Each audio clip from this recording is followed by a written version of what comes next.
ஓம் ஸ்ரீ மகா பெரிவா சரணம். ஓம் ஸ்ரீ மாத்ரே நமஹ. சதா பாலரூபாபி விக்னாத்ரி ஹந்த்ரி மகாதந்தி வக்த்ராபி பஞ்சாஸ்யமான்யா விதீந்திராதிமிருக்யா கணேசாபிதாமி விதத்தாம் ஸ்ரீயம் காபி கல்யாணமூர்த்திஹி. மாதக்ஷணம் ஸ்னபய மாம் தவ வீக்ஷிதேன மந்தாக்ஷிதேன சுஜனை அபரோக்ஷிதேன காமாட்சி கர்ம திமிரோத்கர பாஸ்கரேண ஸ்ரேயஸ்கரேண மதுபத்யுதி தஸ்கரேண. சதாசிவசமாரம்பாம் சங்கராச்சார்யமத்யமாம் அஸ்மதாச்சார்யபர்யந்தாம் வந்தே குருபரம்பராம். ஸ்ருதிஸ்மிருதிபுராணானாம் ஆலயம் கருணாலயம் நமாமி பகவத்பாதம் சங்கரம் லோகசங்கரம். அபார கருணா சிந்தும் ஞானதம் சாந்தரூபிணம் ஸ்ரீசந்திரசேகரகுரும் பிரணமாமி முதான்வகம். ஐங்கார ஹ்ரீங்கார ரகஸ்யயுக்த ஸ்ரீங்கார கூடார்த்த மகாவிபூஜ்ய ஓங்கார மர்ம பிரதிபாதினீப்யாம் நமோ நம ஸ்ரீ குரு பாதுகாபியாம். இனி 13வது ஸ்லோகம். தேவியின் கடைக்கண் பார்வையின் மகிமையை கூறும் ஸ்லோகம். நரம் பர்ஷீயாம்சம் நயன விரசம் நர்மசுஜடம் தவா பாங்காலோகே பதித அனுதாவந்தி சதசஹ கலத்வேணீபந்தாஹ குச்சகலசபிஸ்திரஸ்தசிஷயா ஹட்டாத்ரிட்யத் காஞ்ச்யோ விகலிததுகூலா யுவதயः. அம்பாள் வர்ணிக்க முடியாத சௌந்தரியத்தை கொண்டவள் என்று சென்ற ஸ்லோகத்தில் படித்தோம். இதில் தன் பக்தன் அழகற்றவனாகவே பிறந்திருந்தாலும் தன் கருணை மிகுந்த கடைக்கண் பார்வையால் அவனை அனைவரும் மயங்கக்கூடிய அழகனாக அவனை மாற்றுகிறாள். அழகை அவனுக்கு அருள்கிறாள். சௌந்தரியவதியான அம்பாள் தன் பக்தனும் சௌந்தரியம் உடையவனாக அருள் பாலிக்கிறாள். இந்த ஸ்லோகத்தின் அர்த்தம், அம்பாளின் கடைக்கண் பார்வை எந்த மனிதனிடத்தில் விழுகிறதோ அவன் முதிர்ந்த கிழவனாக இருந்தாலும் ஸ்ரீ சுகத்தின் பெருமையை கொஞ்சமேனும் அறியாதவனாக இருந்தாலும் மூடனாகவே இருந்தாலும் தேவியின் கட்டாட்சத்திற்கு பாத்திரமாகிவிட்டால் அவன் பூலோகம், புவர்லோகம், ஸ்வர்கலோகம் என்ற 3 லோகங்களிலும் உள்ள ஸ்திரீகள் இவனை மன்மதன் என்ற எண்ணத்துடன் பின்தொடர்ந்து செல்வார்கள். அம்பாளின் கடைக்கண் பார்வையால் அந்த பக்தன் ஸ்திரீகளை வசியம் செய்யும் திறமையை அடைகிறான் என்று கூறும் ஸ்லோகம் இது. இதன் தத்துவார்த்த பொருள் ஒன்று கூறப்படுகிறது. அதாவது, தேவியின் கட்டாட்சம் பெற்றவன் அவன் காமேஸ்வரன் என்கிற பரபிரம்மமாகவே ஆகிவிடுகிறான். அதனால் பிரம்மத்தை தேடி வரும் ஸ்திரீகள் இவன்தான் அந்த பரபிரம்மம் என்று அவனை நாடி செல்கிறார்களாம். இது தத்துவார்த்தமான அர்த்தமாகிறது. ஸ்ரீ கிருஷ்ணனை நாம் தேடும் பிரம்மம் இவனே என்று கோபியர் அனைவரும் கிருஷ்ணனை நாடி ஓடி ஆடி களிப்புற்றார்கள் என்பதை பகவானின் ராசலீலையில் அறிகிறோம். அப்படியே அனைவரும் நாடும் பரபிரம்மமாகி விடுகிறான் அம்பாளின் கருணா கட்டாட்சம் பெற்ற அந்த பக்தன். இனி ஸ்லோக வரிகள் கூறும் கருத்துக்களை அறிவோம். நரம் வர்ஷீயாம்சம் நயன விரசம் நர்மசு ஜடம். ஒரு மனிதன் வயது முதிர்ந்த கிழவனாகவும் நயன விரசம் பார்வையற்ற குருடனாகவும் நர்மசு ஜடம் காம விளையாட்டின் இன்பத்தை அறியாத ஜடமாகவும் இருக்கும் அவன் தவ அபாங்கா லோகே பதிதமனு தாவந்தி சதசக. தவறிப்போய் மனிதனாக பிறந்து விட்டவன், அவனது பாக்கியம் உன் கடைக்கண் பார்வை அவன் மீது விழுந்து விட்டது. அதனால் ஸ்திரீகள் கண்களுக்கு இவன் மிகுந்த அழகுள்ளவனாக மன்மதனாக தெரிகிறான். உன் பார்வையின் விசேஷம் இது. கலத் வேணி பந்தாக குச்சகலச விஸ்திரஸ்த சிச்சயா. அதனால் அந்த பெண்கள் அவிழ்ந்த தலைமுடிகளோடு கலத் வேணி பந்தா கலசம் போன்ற ஸ்தனங்களிலிருந்து உடுத்தி இருக்கும் மேலாடை நழுவ குஜ கலச விஸ்திரஸ்த சிச்சயா. அடுத்து ஹட்டா திருட்யத் காஞ்சியோ விகலித துகூல யுவதரையா. திருட்யத் காஞ்சியோ இடுப்பில் அணிந்த ஒட்டியானம் கழல, விகலித துகூல இடுப்பு வஸ்திரம் அவிழ, அந்த யுவதிகள் ஆசை மிகுதியால் அவனை பின்தொடர்கிறார்களாம். அருவருப்பானவன் அழகாக தெரியும் விந்தை தேவியின் கடைக்கண் பார்வையின் சக்தியாகும். ஒரு மனிதன் அவன் கிழவனாக இருந்தாலும், ரோகத்தால் பீடிக்கப்பட்டாலும், ஸ்திரீ சுகம் அறியாதவனாக இருந்தாலும், அவன் ஸ்வர்கலோக பெண்களுக்கு கூட மன்மதனாக தெரிகிறான். இது தேவியின் கட்டாட்ச விசேஷமாகும்.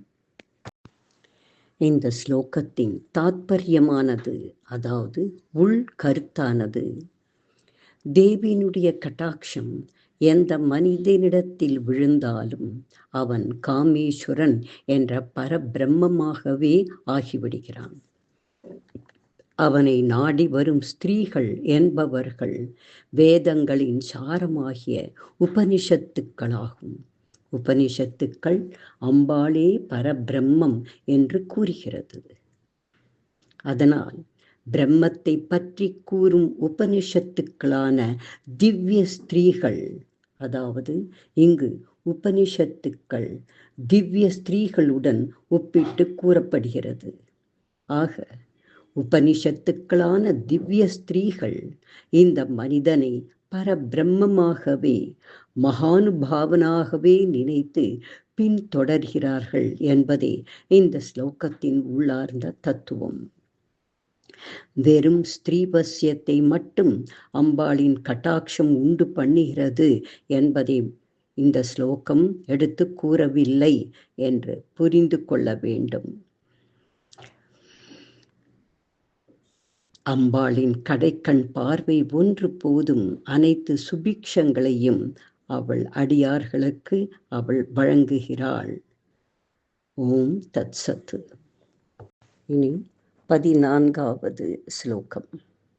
க்ஷிதௌ ஷட்பஞ்சாசத் த்விசமதிக பஞ்சாசதுதகே ஹுதாசே த்வாஷஷ்டி சதுரதிக பஞ்சாசதனிலே திவி த்விஷத்ரிம்சத் மனசி சதுஷஷ்டிரிதியே மயூகா தேஷாம் உபர்யுபரி தவ பாதாம்புஜயுகம். இந்த ஸ்லோகத்தில் ஆதார சக்கரங்களான மூலாதாரம், மணிப்பூரகம், சுவாதிஷ்டானம், அநாகதம், விஷுப்தி, ஆக்ஞா என்று கொஞ்சம் வரிசை மாறி தரப்பட்டு அதன் விசேஷத்தை கூறுகிறது. ஒவ்வொரு ஆதார சக்கரத்திலும் அம்பாள் எந்த எண்ணிக்கையில் தன் சக்தி கிரணங்களை, அதாவது ஒளிர் கதிகளை பிரகாசிக்க செய்து அந்த சக்கரத்திற்கு பலத்தையும் செயல்படும் சக்தியையும் அளிக்கிறாள் என்பதை கூறும் ஸ்லோகம் இது. மூலாதார சக்கரம் பிருத்தி தத்துவம், அதாவது மண். மணிப்பூரக சக்கரம் ஜல தத்துவத்தையும். தத்துவம் என்பது இங்கு பிரபஞ்சத்தை உருவாக்கும் அடிப்படை மூலக்கூறுகள் என்று அர்த்தம் கொள்ள வேண்டும். ஆக சுவாதிஷ்டானம் அக்னி தத்துவத்தையும், அநாகதம் வாயுவையும், விசுத்தி ஆகாயத்தையும், ஆக்ஞா சக்கரம் மனஸ் என்றும், இதற்கு மேலே சகசிராரத்தில் அம்பாளின் திருவடிகளும் விளங்குகிறது. இதில் பூமியை குறிக்கும் மூலாதாரத்தில் 56 சக்தி கிரணங்கள், கதிர்கள் ஜொலித்து கொண்டிருக்கின்றன. 56 rays of Shakti are at மூலாதாரம், அதாவது முதுகெலும்பின் அடிபாகத்தில். அடுத்து ஜல தன்மை கொண்ட மணிப்பூரகத்தில் 52 சக்தி கிரணங்களும். மூன்றாவதாக அக்னி தன்மையை கொண்ட சுவாதிஷ்டானத்தில் 62 சக்தி கொண்ட கிரணங்களும். நான்காவதாக வாயு தன்மையை கொண்ட அநாகதத்தில் 54 சக்தி கிரணங்களும். ஐந்தாவதாக ஆகாய தன்மையை குறிக்கும் விசுத்தி சக்கரத்தில் தொண்டை பகுதியில் 72 சக்தி கிரணங்களும். அடுத்து மனசுடன் சம்பந்தப்பட்ட ஆக்ஞா சக்கரத்தில் புருவ மத்தியில் 64 மனஸ் சம்பந்தப்பட்ட சக்தி கிரணங்களும் பிரகாசிப்பதாக யோக சாஸ்திரங்கள் கூறுகிறது. இவற்றிற்கெல்லாம் மேலே சகஸ்ர கமலத்தின் மத்தியில் அம்பாளின் திருவடிகள் காட்சியளிக்கின்றது. இப்படி ஆதார சக்கரங்களில் அம்பாளின் சக்திகளாக ஒளிவிடும் வெளிப்படும் கிரணங்களும், இதற்கு அப்பால் எண்ணிக்கையற்ற ஒளி கதிர்களால் ஜெகன்மாதாவின் திருவடிகள் சகசிராரத்தில் ஜொலித்து கொண்டிருப்பதையும் சொல்லும் ஸ்லோகம் இது. இனி ஸ்லோகத்தின் வரிகளில் கூறப்படும் விளக்கத்தை அறிவோம். க்ஷிதௌ ஷட் பஞ்சாசத். க்ஷிதௌ என்றால் பிருத்வி, பூமி.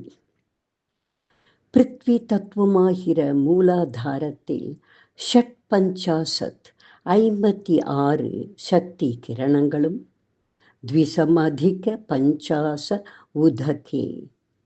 உதகே என்றால் ஜல தத்துவமாகிய மணிப்பூரக சக்கரத்தில் 52 கிரணங்களும். ஹுதாசே த்வாஷஷ்டி. ஹுதாசே என்றால் அக்னி தத்துவமாகிய சுவாதிஷ்டானத்தில் 62 கிரணங்களும். சதுரதிக பஞ்சாசத் அனிலே. அனிலே அதாவது வாயு தத்துவமாகிய அநாகத சக்கரத்தில் 54 சக்தி கிரணங்களும். திவி த்விஷத்ரிம்சத். திவி என்றால் ஆகாச தத்துவமாகிய விசுத்தி சக்கரத்தில் த்விஷத்ரிம்சத் 72 கிரணங்களும். மனசிச்ச மனஸ்தத்துவமாகிய ஆக்ஞா சக்கரத்தில் சதுஷ்டி இதி 64 கிரணங்களும். மயூகாக தேஷாம் உபர்யுபரி தவ பாதாம்புஜ யுகம். அந்த கிரணங்களுக்கும், தட் இஸ் பிரகாசிக்கும் ஒளி கதிர்களுக்கும் மேலே சகசிரதள கமலம் என்கிற பிரமரந்திர சக்கரத்திற்கு நடுவில் சந்திர பிம்பமாக பிந்துஸ்தானத்தில் தவபாத அம்புஜ யுகம், உன்னுடைய 2 பாத கமலங்கள் விளங்கி வருகின்றன. ஆதார சக்கரங்களின் ஒளியை மிஞ்சக்கூடிய விதத்தில் உன் 2 பாதங்கள் பிரகாசித்து கொண்டிருக்கிறது. இப்படி தேவி ஆதார சக்கரங்களில் தன் எண்ணிக்கையின் அடிப்படையில் ஒளிக்கதிர்களை ஜொலிக்க செய்து கொண்டு அனைத்திற்கும் மகுடமாக விளங்கும் சந்திர மண்டலத்தில் குளிர்ச்சியான கிரணங்களை பரப்பிக்கொண்டு தன் ஒளி பொருந்திய பாத தரிசனத்தை தருகிறாள் என்பதே 14 ஸ்லோகமான ஆதார சக்கரத்தின் மீது உள்ள தேவியின் வர்ணனையாகும்.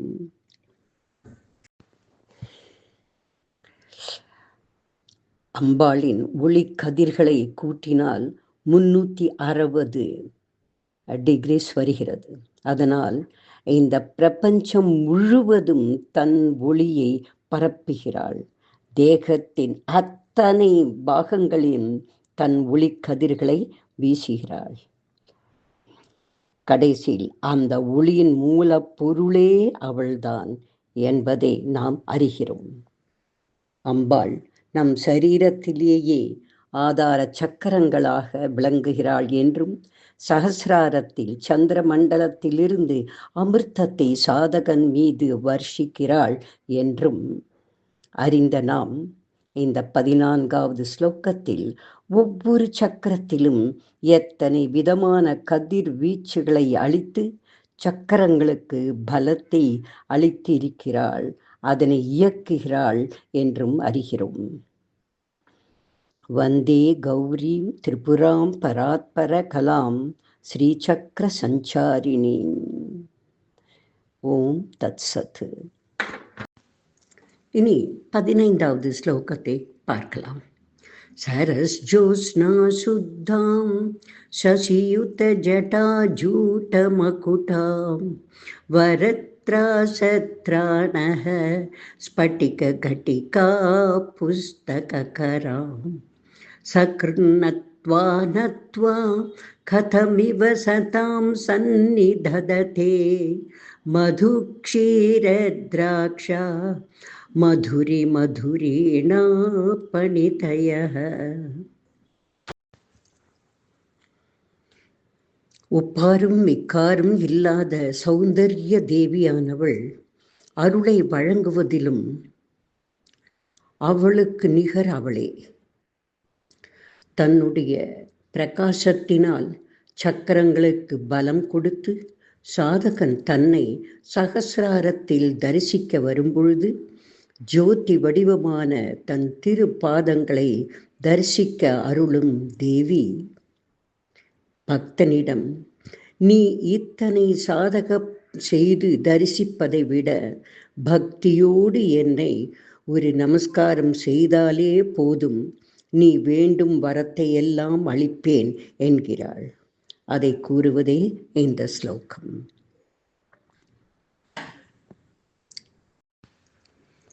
ஒப்பாரும் மிக்காரும் இல்லாத சௌந்தர்ய தேவியானவள் அருளை வழங்குவதிலும் அவளுக்கு நிகர் அவளே. தன்னுடைய பிரகாசத்தினால் சக்கரங்களுக்கு பலம் கொடுத்து சாதகன் தன்னை சகசிராரத்தில் தரிசிக்க வரும்பொழுது ஜோதி வடிவமான தன் திருப்பாதங்களை தரிசிக்க செய்யும் தேவியானவள் பக்தனிடம், நீ இத்தனை சாதகம் செய்து தரிசிப்பதை விட பக்தியோடு என்னை நமஸ்கரித்தாலே போதும், நீ வேண்டும் வரம் நான் அளிப்பேன் என்கிறாள். இந்த ஸ்லோகம் சகல லோகங்களையும் ஆளும் அவளை ஒரு தடவை நமஸ்காரம் செய்பவர்கள், சரணாகதி அடைபவர்கள், சரஸ்வதி கடாட்சம் பரிபூரணமாக கிடைக்கப்பட்டு சகல வித்யைகளிலும் பாண்டித்யமும் மேன்மையும் அருளப்படுகிறார்கள் என்கிறது இந்த ஸ்லோகம். இனி ஸ்லோக வரிகளின் பொருளை அறிவோம். சரஜ் ஜோஸ்னா சுத்தாம், சரத்கால சந்திரனை போல் சுத்தமாக நிர்மலமாக பளிச்சென்று சந்திர பிம்பம் போல் இருப்பவளும், சசியுத ஜடா ஜூட்ட மகுட்டாம், சந்திரனை சிகையில் அணிந்தவளும், நவரத்ன மகுட்டத்தை அணிந்தவளும், பெண் தெய்வம் தலையில் பொருத்தி கொள்ளும் அணிகலனுக்கு மகுடம் என்று பெயர். அதையே ஆண் தெய்வம் அணிவதை கிரீடம் என்று கூறுகிறோம். ஆக இப்படி மணி மகுட்டத்தை அணிந்தவளும் வரத்ராசத்ராணக ஸ்பட்டிக கட்டிகா புஸ்தகரம், வரம் தரும் முத்திரை கொண்ட கரமும் அபயம் அளிக்கும் முத்திரை ஒரு கையிலும் ஸ்பட்டிக மாலை ஒரு கையிலும் புஸ்தகத்தை ஒரு கையிலும் என்று 4 கரங்களில் தரித்திருக்கும் தேவியானவள் சக்ருன் துவாம் நத்வா. சக்ருன் அதாவது உன்னை ஒரு முறை நத்வா நமஸ்காரம் செய்தாலே கதம் இவ சதாம் ந சந்நிதததே, உன் பக்தர்களான இவர்களுக்கு நதி பிரவாகம் போல் சொல் ஆற்றலானது மது க்ஷீர திராட்சா மதுரி மதுரீணா பனிதயா.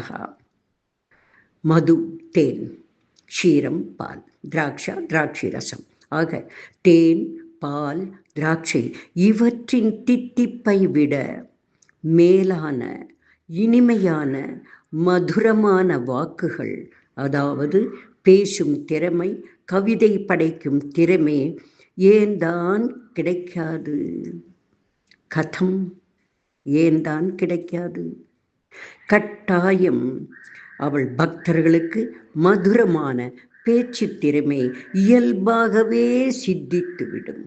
அதாவது by nature they will get the talent என்று அம்பாளை நமஸ்கரிப்பதால், பக்தியோடு சரணாகதி அடைவதால், அதாவது ஒரு முறை நமஸ்கரித்தாலே வாக்வன்மை அருளப் பெறுகிறார்கள் என்று கூறுவது. ஆக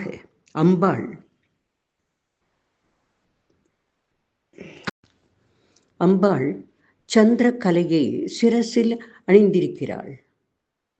இதன் தத்துவம் பரமசிவ சொரூபத்தை தன்னுள் அடக்கி கொண்டதை காட்டுகிறது. இது சிவபார்வதி இருவரின் ஆராதனமும் செய்ததாகவே ஆகிறது. அம்பாளின் கிரீட்டமானது சகல லோகங்களையும் ஆள்பவள் மகாராஜ்ஞி என்பதை காட்டுகிறது. அம்பாளின் வரஹஸ்தம், அபயஹஸ்தம் அவளுடைய கருணையை காட்டுகிறது. அம்பாளின் ஸ்பட்டிக மாலை பக்த ஜனங்களுக்கு என்னுடைய மகாமந்திரத்தை ஜபிப்பதினால் என் ஸ்வரூபம் உனக்கு பிரத்யட்சமாக புலப்படும் என்பதை கூறுவது போல அமைகிறது. அவள் கை புஸ்தகம் என் ஸ்வரூபம் பிரத்யட்சமான பிற்பாடு உனக்கு ஞானோபதேசம் கொடுப்பதற்கு நானே குருவாக வருவேன் என்று அம்பாள் போதிப்பதாக இருக்கிறது. இப்படி அம்பாளின் ஸ்வரூபத்திற்கு தத்துவார்த்த அர்த்தம் உள்ளது.